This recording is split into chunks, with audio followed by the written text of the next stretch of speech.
Joining us now, John Feiner, former Chief of Staff for Secretary John Kerry, former FBI double agent Naveed Jamali. Always great to have both of you here. The question might be here as we hit day 100 is, what is the Trump administration foreign policy, quote-unquote, doctrine or operating ideology, whatever you want to call it?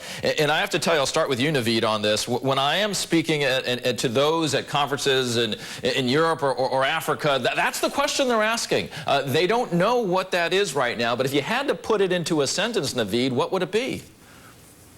Well, that's a great one. It seems to be Twitter diplomacy. I mean, that's the catchphrase. The problem, as you illustrated, Richard, is not so much the lack of policy that we have here, but the dangerous part is how our friends and our allies and our adversaries alike interpret what that policy is. And my goodness, I mean, every day I wake up and watch the news cycle trying to figure out what it's not one story, it's 10. And I can only imagine what someone in China or Pyongyang or Moscow, who's an analyst who's looking at this, trying to figure out what our policy is, what our reaction is going to be. Or Paris, yeah, or exactly. Morocco, Absolutely. or Singapore, or Shanghai. You keep on naming it. John Feiner, get in on this. What's your one sentence?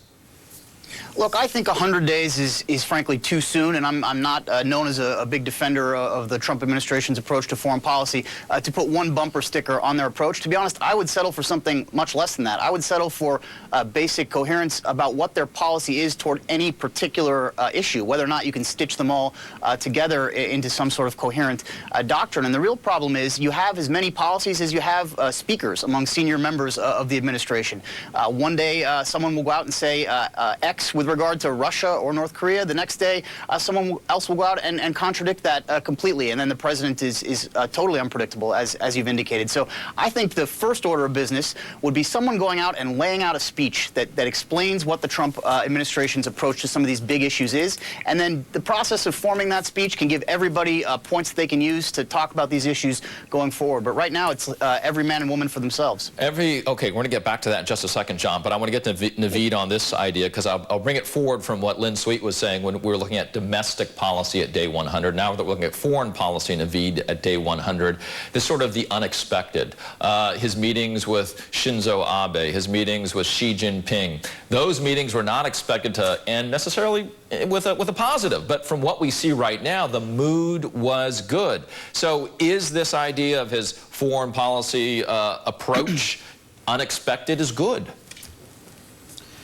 You can't be taken seriously by other states if you have to essentially do a complete 180 pivot.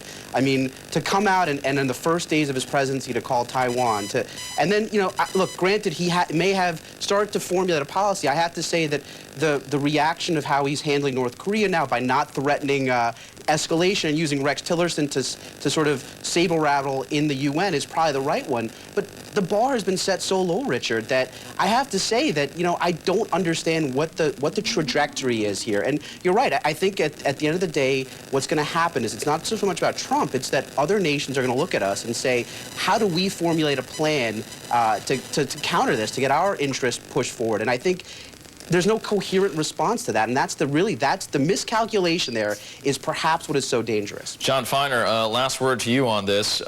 So it has been said by the Trump administration, what was done for the last couple of decades, as an example, with North Korea didn't work. So we got to shake this up and do something different, although people are not fully supporting what is next. Is going it alone, which is basically this sort of nationalist policy that the United States would like to, at this point, from the administration's perspective, undertake. Is that good for international relations? Because go it alone brings upon other go it alones.